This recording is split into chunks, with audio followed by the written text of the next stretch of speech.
આજનું રાશિફળ આજે 22 મે આજનો બુધવારનો દિવસ આ 7 રાશિના જાતકોના જીવનમાં લઈને આવશે ખુશીઓ ભરેલા સમાચાર. જાણો તમારી રાશિ. જ્યોતિષમાં રાશિફળનું વિશેષ મહત્વ છે. રાશિફળ મુજબ આજે કેટલીક રાશિઓને ભાગ્યનો સાથ મળશે, જ્યારે કેટલીક રાશિઓને પરિવારનો સાથ મળશે, પરંતુ કેટલાક લોકોને નુકસાન પણ થઈ શકે છે. પહેલી રાશિ છે મેષ રાશિ. આજનો દિવસ તમારા માટે ખુશીઓથી ભરેલો રહેશે. તમારા કાર્ય પૂર્ણ થવા પર તમને ગર્વ થશે. આજે તમે આત્મવિશ્વાસથી ભરપૂર રહેશો. તમારે કોઈ પણ બાબતમાં જીદ અને ઘમંડ ન બતાવવું જોઈએ, નહીં તો તમને નુકસાન થઈ શકે છે. જો તમે કાર્યસ્થળ પર કોઈને કોઈ સલાહ આપી રહ્યા હોય તો તે ખોટી સાબિત થઈ શકે છે. તમને કોઈ નુકસાન થવાને કારણે પરિવારના સભ્યો તમારાથી નારાજ થઈ શકે છે. તમારે તમારી આસપાસ રહેતા લોકોની ક્રિયાઓ પર કડક નજર રાખવી પડશે, નહીં તો તેઓ તમારી વિરુદ્ધ ષડયંત્ર રચી શકે છે. આવનારી બીજી રાશિ છે વૃષભ રાશિ. આજે તમે નવી પ્રોપર્ટી ખરીદી શકો છો. જે તમારી કોઈ કાયદાકીય બાબત લાંબા સમયથી વિવાદમાં હતી તો તેમાં તમને વિજય મળશે. તમારે કોઈ પણ કાર્ય યોજના બનાવીને જ આગળ વધવું જોઈએ. તમારું કામ આવતીકાલ સુધી મુલતવી રાખશો નહીં. રાજકારણમાં કામ કરતા લોકોને કોઈ મહત્વપૂર્ણ ચર્ચામાં ભાગ લેવાની તક મળી શકે છે. જો તમે કોઈની પાસેથી પૈસા સંબંધિત કોઈ મદદ લો છો તો તમને તે પણ સરળતાથી મળી જશે. તમે તમારી જવાબદારીઓમાં હળવા થશો. આવનારી ત્રીજી રાશિ છે મિથુન રાશિ. આજે તમારી કોઈ ઈચ્છા પૂરી થઈ શકે છે. તમે દિલથી થોડા ઉદાસ અને પરેશાન રહેશો. ધાર્મિક કાર્યોમાં તમારી રુચિ રહેશે. તમારા માતા પિતા તમારા માટે આશ્ચર્યજનક ભેટ લાવી શકે છે. આજે તમને તમારા ભાઈઓ બહેનો તરફથી પૂરો સહયોગ મળશે. જો તમને તમારા જીવનસાથી પાસેથી કોઈ અપેક્ષા હોય તો તે તેમને પૂરી કરશે. તમારે તમારા પરિવારની જરૂરિયાતો પર સંપૂર્ણ ધ્યાન આપવું પડશે, તો તમે તેને સરળતાથી પૂર્ણ કરી શકશો. આવનારી ચોથી રાશિ છે કર્ક રાશિ. વેપાર કરતા લોકો માટે આજનો દિવસ કેટલાક ઉતાર ચઢાવથી ભરેલો રહેશે. તમારી રોજિંદી જરૂરિયાતો પૂરી કરવા માટે કરવામાં આવેલી મહેનત સફળ થશે. તમારે તમારા બાળકોની કંપની પર વિશેષ ધ્યાન આપવું જોઈએ, નહીં તો તેઓ કોઈ ખોટા કામ તરફ આગળ વધી શકે છે. જો તમે કોઈને પૈસા ઉધાર આપો છો તો તમને તે પૈસા પાછા મળવાની શક્યતા ઘણી ઓછી છે. તમારે તમારા ઘરમાં ચાલી રહેલી સમસ્યાઓ વિશે ઘણું વિચારવું પડશે. તમારી વચ્ચે પરસ્પર મતભેદ થઈ શકે છે. આવનારી પાંચમી રાશિ છે સિંહ રાશિ. આજનો દિવસ તમારા માટે મહત્વપૂર્ણ કામ પર ધ્યાન આપવાનો રહેશે. તમે બીજાના કામ પર ધ્યાન કેન્દ્રિત કરીને તમારા કામમાં ઢીલા પડી શકો છો.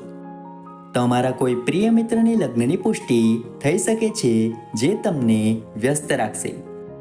તમારા મનમાં શું ચાલી રહ્યું છે તે તમે કાર્યસ્થળ પર લોકો સાથે શેર કરી શકો છો.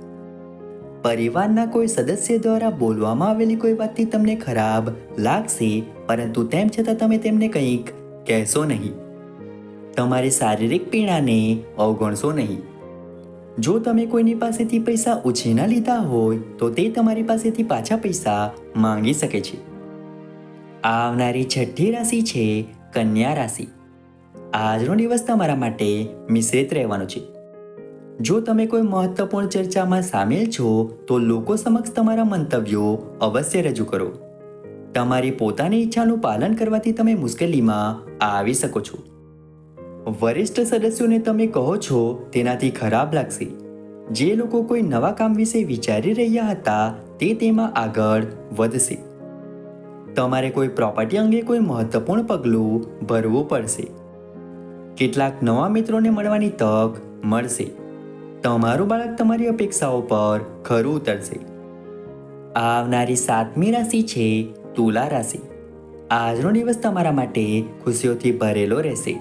તમે જે પણ કાર્ય હાથ ધરશો તેમાં તમને ચોક્કસ સફળતા મળશે. જો તમારી કોઈ પ્રોપર્ટી ડીલ લાંબા સમયથી પેન્ડિંગ હતી તો તે પણ ફાઇનલ થઈ શકે છે. ઓનલાઈન કામ કરતા લોકોએ સાવચેત રહેવાની જરૂર છે. જે લોકો આઈટી સેક્ટર સાથે જોડાયેલા છે તેઓ ખુશ રહેશે, કારણ કે તેમને સારો નાણાકીય લાભ મળશે. તમને પ્રમોશન મળવાની શક્યતા છે.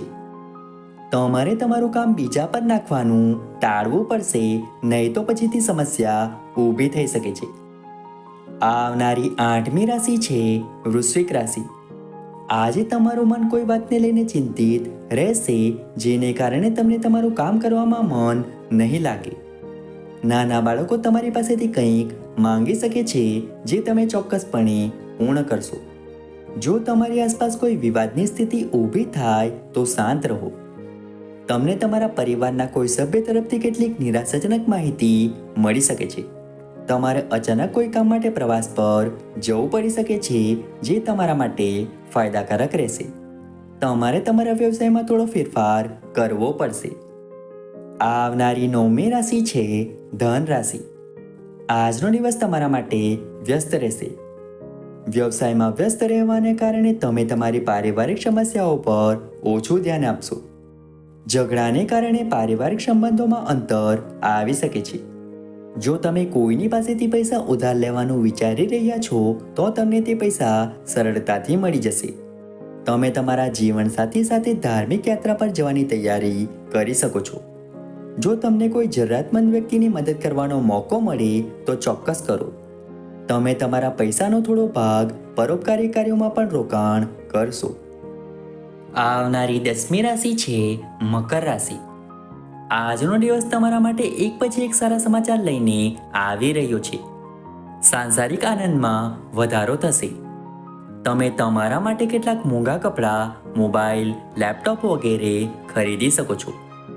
તમે તમારી બચતને પણ ઘણી હદ સુધી ખતમ કરવાનો પ્રયાસ કરશો.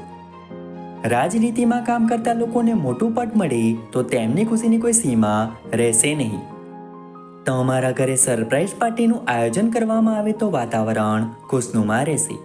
જો વિદ્યાર્થીઓ નવા કોર્સમાં પ્રવેશ મેળવવા માંગતા હોય તો તેઓ તેના માટે અરજી કરી શકે છે. આવનારી 11મી રાશિ છે કુંભ રાશિ. નોકરી કરતા લોકો માટે આજનો દિવસ સારો રહેવાનો છે. તમારા કામકાજમાં વધારો થશે. સરકારી નોકરીની તૈયારી કરી રહેલા લોકોને કોઈ સારા સમાચાર સાંભળવા મળી શકે છે. વિદેશમાં ભણવા માંગતા વિદ્યાર્થીઓને નવી તક મળી શકે છે. તમારે અન્ય લોકો પાસેથી પૈસા ઉધાર લેવાનું ટાળવું પડશે, નહીં તો તમને તેને ચૂકવવામાં સમસ્યાનો સામનો કરવો પડશે. તમારી આવકમાં વધારો થશે, પરંતુ તમે તમારા ખર્ચમાં પણ એટલી જ રકમ વધારશો. આવનારી 12મી રાશિ છે મીન રાશિ. આજનો દિવસ તમારા માટે પ્રગતિના નવા માર્ગો ખોલશે. તમારો વ્યવસાય ખીલશે. તમારે લોકો શું કહે છે તે સમજવું જોઈએ અને આગળ વધવું જોઈએ. જો તમે કોઈને જીવનસાથી બનાવશો તો તે તમારો ફાયદો ઉઠાવી શકે છે. સામાજિક ક્ષેત્રમાં કામ કરતા લોકો પર વધુ જવાબદારીઓ આવશે. તમને તમારા અધિકારીઓ તરફથી સંપૂર્ણ સહયોગ મળશે. તમે કાર્યસ્થળ પર તમારું કોઈ પણ કાર્ય સમય કરતાં પહેલા પૂર્ણ કરશો. જો તમારું બાળક ક્યાંય જાય છે તો તમારે પણ તેની સાથે જવું જોઈએ.